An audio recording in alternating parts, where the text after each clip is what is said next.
Hey, what's up guys, this is Alex and welcome back to another video. Some people may say that trophy pushing is all about 1 or 2 starring your opponent. But today I wanted to show you a couple of absolutely amazing replays of people going for 3 stars almost every time they attack. So sit back, relax, and enjoy.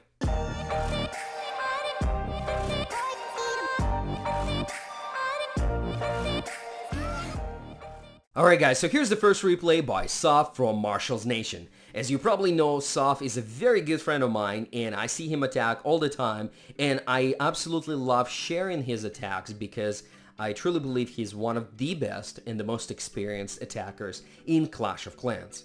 The reason why I wanted to show you some of the replays today because I'm fortunate enough to see a lot of these type of attacks almost on a daily basis. You may have seen previous videos where I showed you guys when I 3-starred Town Hall 10, when Vendetta 3-starred, when Soph 3-starred Town Hall 10s, and of course we're talking about maxed Town Hall 10s. But I also see a lot of people complain that you can't really deal with that it's too difficult, it's unbalanced, and I sort of disagree with that. Yes, it is very difficult, but at the same time, if Town Hall 10 will not bring additional level of difficulty from Town Hall 9, this game would not make sense. You gotta rise, you gotta figure out a way how to manage destroying those bases when, difficulty level goes up. Anyway, as you see, Soph did something crazy that normally people would not even consider doing. Because you only have 30 seconds to prepare for this attack. It's not like this is a war attack where you have plenty of time to figure out what you want to do. Here you got 30 seconds, you're going against Max Town Hall 10, and he sacrifices his heroes. Very gutsy, very ballsy move because he's attacking, Titan 2, and he's in the Titan 1. So if he was to lose this raid, it would have been -24 or -30. But no guts, no glory. He did exactly that. He went all in. Beautiful strategy, beautiful planning, and the execution is just amazing. So just like that, we are at 2 stars. There's really nothing else that could stop those balloons and minions and those little pops except for that last air defense, and that's it. So obviously, as you can see, this is going to be a beautiful 3-star win, and I really loved watching this one. I watched it like 50 times already because I think this was just really skillful, really good attack. So thank you, Soph, for sharing. I really appreciate that as always. Second attack by Stas from Outer Best. Now, this is a very different base design from the first one, and this base actually had 6 defensive wins, which is pretty good for Titan 3. Because this is mid-season, so by the end of the season, he would probably have 10 to 12, which is really good for the Titan League. Now, from the first side, this may look like a 2-star attack, but this is actually an attempt to go for 3 stars. Now, he's not using his heroes, he's waiting patiently until the very end, but look at the beauty of those spells.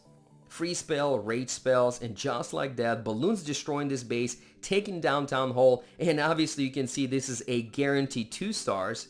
But what I'm trying to say here, if you look into what's remaining in his camps, he still has a couple of giants, couple of wall breakers, and to me, that's pretty much what made this raid really beautiful and very skilled. Because just about now, you're gonna see the difference that if you were to use your heroes without using giants or wall breakers, they would have died. There's really not much going on up north, but that last X-bow and archer towers could still take down your heroes. Whiz towers, not a problem. So he dropped his giants first.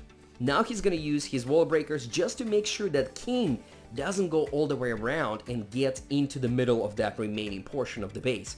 Beautiful strategy. Amazing planning once again. I really like that, guys. I hope you enjoyed that too, because I think we can learn a lot from here. Alright, the Hog, it was kind of funny, got shredded by the X-bow, but look at the King. The King is still at about 60% health. There's really nothing else left. The Queen is going to take down that X-bow, except for storages, really nothing that could slow down or stop this from being a 3-star win. I thought this was also very skillful, very beautiful attack, and that's why I also wanted to share with you guys. Because like I said, this is something that I see more or less on a daily basis, And I understand that you may not see that. You may not see these type of attacks, and when you see Town Hall 10, you probably think that it's almost impossible to take it down. But in reality, you can. You still can. It's difficult, but you can manage to take down Town Hall 10, Max Town Hall 10 for a 3-star, 10 trophies in the Titan League. Here's the third and final replay for today. Once again, another beautiful 3-star attack by Soft from Marshall's Nation. And do I need to remind us that we have only 30 seconds to prepare this type of attack? So the strategy here is very opposite from his first raid. Obviously, he goes in with his main army, and the reason why, because this base design is completely different. By the way, what I really enjoy about balloons is that balloons really appreciate those kind of symmetric bases. When you have very odd looking, odd design based balloons, sort of unpredictable sometimes, they go from, well, they're actually predictable, they go from defense to defense, but the path, you know, whether they're gonna turn left or right, it's really hard to tell. But whenever you see a symmetrical base like this, if you spread your balloons, don't spray and pray, but spread them out in portions of 3, 4, make sure they go after each of those defenses. Once you do that, they're gonna destroy pretty much 50% at least, or half the base will be taken out.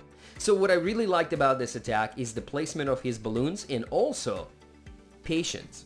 He waited to make sure that the core of the base is taken out by the little pops and minions and balloons, and now he drops his heroes on the right hand side. Also not a very smart idea, because a lot of people probably would have gone and split their heroes, maybe Barbarian King here and the Queen is on the other side just to pick up additional percentage or some loot.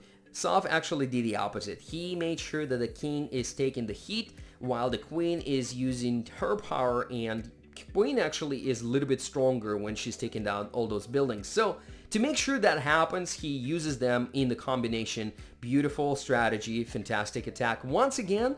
And look at this, guys. Except for Last Cannon and Archer Tower, really nothing that could stop those heroes, because Whiz Towers really don't do much damage against heroes. They do pretty decent amount of damage against troops like Barbarians or Archers when they group up, or Minions or what have you, but against heroes or heavy duty troops, they're pretty much useless. So the Queen is doing, again, really crazy job right here, cleaning up almost 20% just by herself. Now he drops his wall breakers, which was kind of funny to me first, but then I realized what he was trying to do is to distract the cannon and archer tower, just to make sure he gives his queen just a few extra seconds and just a few more percent of her health back. So once again, I found these replays super beautiful, and I hope you guys appreciate that. If you do, smash the like button, comment below as always, let me know what else you want to see. Until the next time, peace out, love you all.